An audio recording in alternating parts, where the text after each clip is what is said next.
रविंद्र पटेल जी, जयंत चौधरी ने टेलीफोन बंद कर दिया, और जब आदमी टेलीफोन बंद कर देता है तो और ज्यादा चीजें वोकल हो जाती हैं। टेलीफोन चालू रहे तो शायद कम हंगामा मचे, टेलीफोन बंद हो जाता है राजनीति में तो हंगामा और ज्यादा हो जाता है। सब बात तय हो गई, मीनू तय हो गया, पार्टी सब तय हो गई, व्यवस्थित। सर आप सबको पहले तो प्रणाम करता हूं, सबको नमस्कार करता हूं। आज तकनीकी कारणों से मेरा फोन काम नहीं कर पा रहा है, इसलिए फोन पे हूं, लाइव नहीं हो पा रहा हूं। फोन पे हो ये क्या कम है? जयंत बाबू के तो सारे ही कनेक्शन कट कर लिए उनने। नहीं सर जी सर, चौधरी साहब का भी फोन जो है वो चालू है, लेकिन वो फोन पे नहीं है, ये सही बात है। लेकिन हो सकता है कि वो फोन छूट गया हो, कर गया हो। लेकिन आज का जो मुद्दा है मैं उससे कहना चाहूंगा, आज की तारीख तक अब तक हम इंडिया गठबंधन के साथ हैं, और जो हमारे नेता का अंतिम फैसला होगा उसके लिए हमारा अधिवेशन करके हमारे लोगों ने, डेलीगेट्स ने, सबने चौधरी साहब को अधिकार दे रखा है। जो फैसला होगा वो लेंगे। हालांकि जो जिस संशय में आप हैं, हम लोग भी मीडिया के माध्यम से सुन करके हम लोग भी लखनऊ बैठ के संशय में हैं कि आखिर ये हो क्या रहा है। नहीं, हम किसी संशय में नहीं, रविंद्र बाबू, किसी संशय में नहीं। एक मिनट बाबू, आरएलडी के लोग जयंत चौधरी पर लगातार दबाव बना रहे थे कि हमारे टेलीफोन से थाने में साइकिल नहीं छूट रही। क्या राजनीति करें? गन्ना खाएं बैठ के खेत में? बागपत जीत नहीं पा रहे, क्या करेंगे हम? बोले हमें सरकार से जोड़ो, सीधे जुड़े तो सीधे, नहीं दाएं बाएं से जोड़ो, बाईपास रोड से लाओ, लेकिन जोड़ो सरकार से। तो नीति तय हो गया, सरकार से जुड़ने का तो एक ही रास्ता था, नान्या पंथा एनआई। इसमें छुपी हुई बात क्या है रविंद्र बाबू? नहीं जी सर देखिए, ऐसा है कि आदरणीय चौधरी साहब चौधरी चरण सिंह जी के सिद्धांतों को आगे बढ़ा रहे हैं, उनकी विचारधारा को आगे बढ़ा रहे हैं। और राष्ट्रीय लोकदल का कार्यकर्ता थाने की दलाली तो करता नहीं है, थाने पे जब कम जाता है, वो किसान है और वो उसे, हाँ ये आपने एक बात कही कि गन्ने की खेती करता है, गन्ने का लाभकारी मूल्य उसे चाहिए। एक रविंद्र जी, एक बात रुक जाओ, एक बात बता दे। रविंद्र जी ने बहुत उसको हिमालयी मूल्यों तक ले गए, लेकिन रोचक जानकारी भी मेरा फर्ज है मैं जनता को देता रहूं। अनिल जी, नहीं जी, जनता पार्टी की सरकार आई थी बड़ा कटाजुज के बाद, इंदिरा गांधी की इमरजेंसी से लड़के नसबंदी अभियान के बाद। चरण सिंह उसके नायक थे। रविंद्र जी आप सुन लो ध्यान से, क्या मुझे चरण सिंह का भाषण याद है, हमारी सरकार आई, चौराहे पर बिजली के खंबे से उल्टा लटकाऊंगा इंदिरा को। क्या चरण सिंह? खैर संक्षेप में बता दूं, जब वहां लट्ठम लट्ठा होने लगा जनता सरकार में, तो चरण सिंह जी गैर बीमारी से बीमारी का कारण बता के एम्स के प्राइवेट रूम में चले गए। फराज भाई आप भी सुन लीजिए, बड़ा काम आएगा जीवन में। क्या आप लोगों का भ्रम दूर हो जाएगा कि नेता कैसे खेलता है, जान लीजिए। ठीक, इंदिरा गांधी समझ गई कि अतृप्त महत्वाकांक्षाएं चरण सिंह जी की जोर मार रही हैं, यही है राइट टाइम। क्या उनने विष्णु नारायण सिंह से कहा कि खान मार्केट से, सुन लो भैया घोष साहब, खान मार्केट से गुलदस्ता लेना 50 रुपया का, लेके सीधे भाई निकल जाओ चरण सिंह के पास। चरण सिंह से उन्होंने कहा इंदिरा जी ने गुलदस्ता भेजा है। पटेल साहब सुन लो, आपने कहा हम लोग तो गन्ने की खेती करते हैं और लोकतांत्रिक मूल्यों। चरण सिंह उठ बैठे खाट से, बोले इंदिरा जी ने भेजा है, आदेश करो, मेरा प्रणाम कहना उनको। उनने कहा वो तो कह रही आपका त्याग तपस्या देख के आपको प्रधानमंत्री होना चाहिए। क्या तो जो आपके नेता हैं आज अध्यक्ष जी, ये साल भर के थे तब, है ना जयंत, इनका जन्मदिन आ रहा था चौथे पांचवें दिन। इंदिरा गांधी ने कहा कि हम आएंगे चरण सिंह जी आपके यहाँ। इंदिरा जी गई और वहीं से स्यापा हो गया, जनता सरकार गई खड्डे में, 40 दिन के लिए चरण सिंह प्रधानमंत्री हो गए। उसके बाद जो वो कथा है।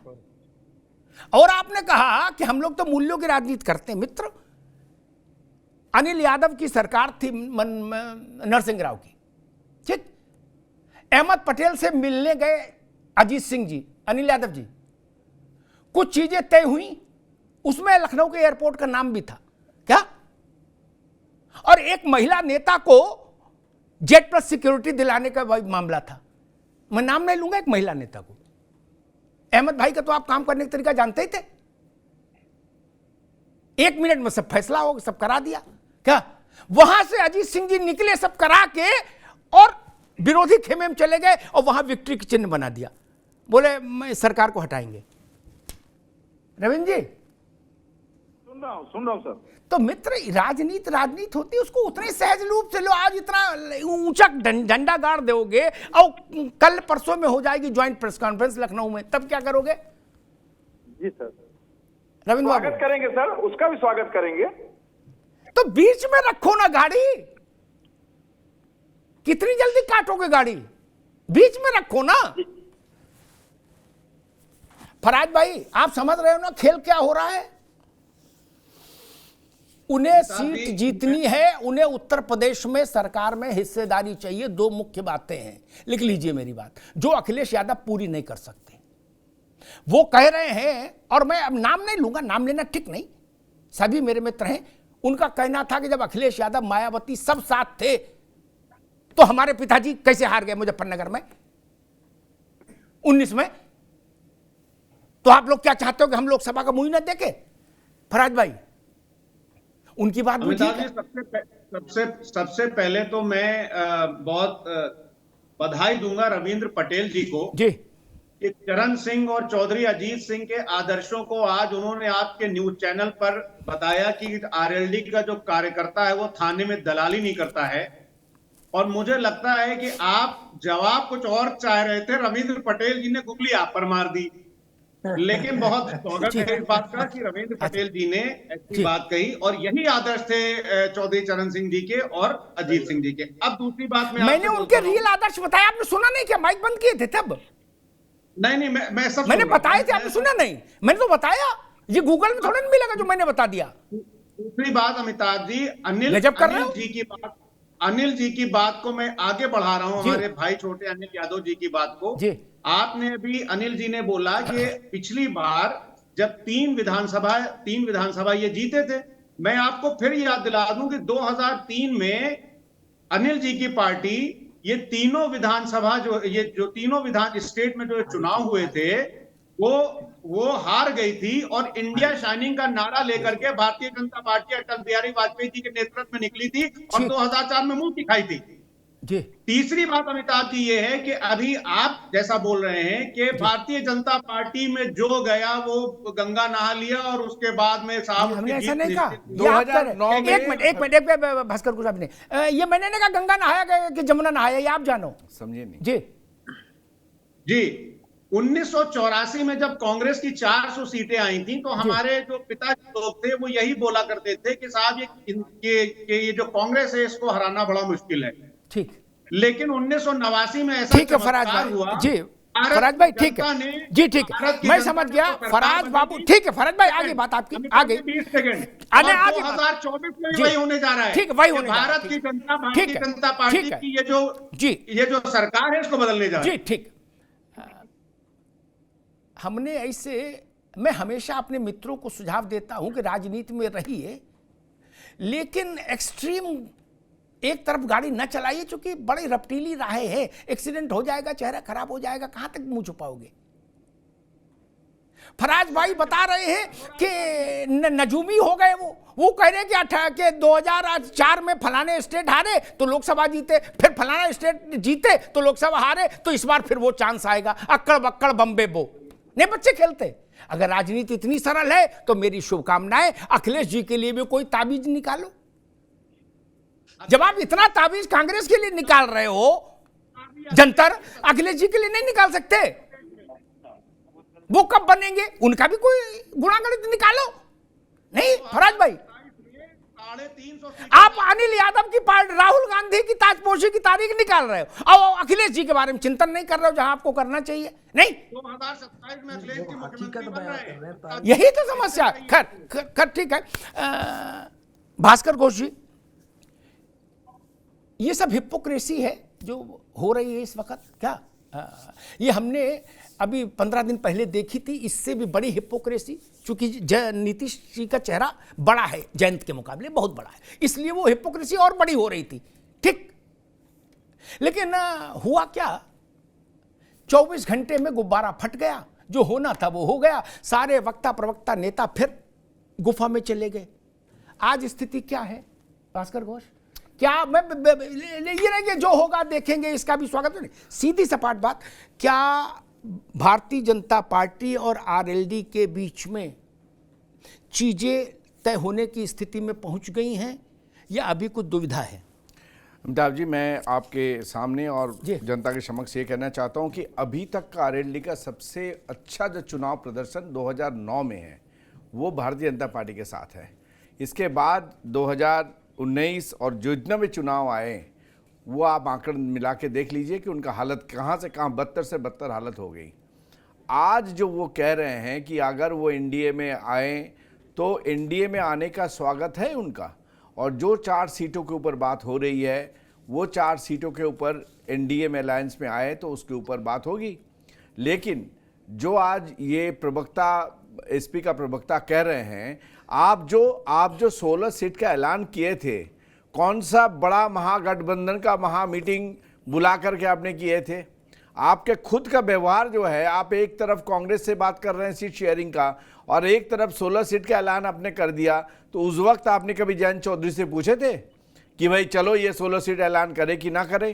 तो आपका खुद का व्यवहार जो है वो मजबूर कर देता है आपको, अलायंस का मेंबर्स को, कि वो ऐसा एक अलायंस के साथ जाए जहां पे बात और काम दोनों का ही दम हो।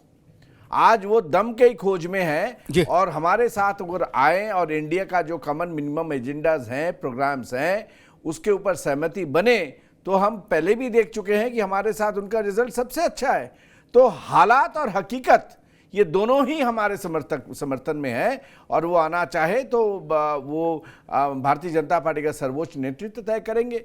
लेकिन बात है कि एक चीज तय हो गया कि आज जो लठबंधन या गठबंधन बना रहे हैं between SP, Samajwadi party, RLD और मायावती जी में, तीनों में कोई तालमेल नहीं है। एक अपना बर्थडे में अलायंस करते हैं कि हम अकेला चलेंगे, एक कहते हैं कि भाई मेरा 7 सीट का हो गया। अगर 7 सीट का हो जाएगा तो आज जयंत चौधरी जो है, अभी रुकना होगा। रविंद्र पटेल जी, व्यवहारिक होकर ये सब तो अच्छी बात है, मंच से कहिए कि हम लोग मूल्यों की राजनीति करते हैं, गरीब गुरबा, अकलियत, मजदूर, किसान, ये सब बातें मंच की हैं। अभी तो पॉलिटिकल बहस हो रही है, उस बहस में कि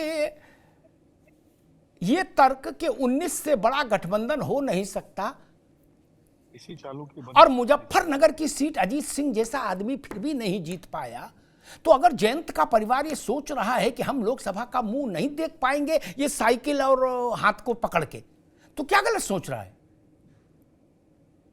जब सब साथ थे तो 19 में नहीं जीते, जबकि पश्चिम में भाजपा 7 सीट हारी थी 14 में। रविंद्र पटेल जी सर।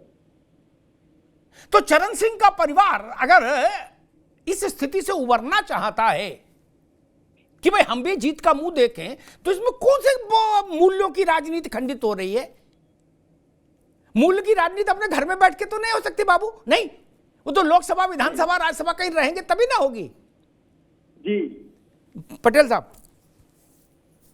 सर ऐसा है कि देखिए, इस विषय पे ज्यादा मार्गदर्शन चौधरी साहब ही दे सकते हैं। और रही बात जहां तक व्यक्ति को, तो मैंने जो राजनीति में फलसफा पाया है अपने नेताओं से, जो आदरणीय श्रद्धेय चौधरी अजीत सिंह जी कहा करते थे कि राजनीति का सर्वोच्च सोपान ही सत्ता की प्राप्ति है।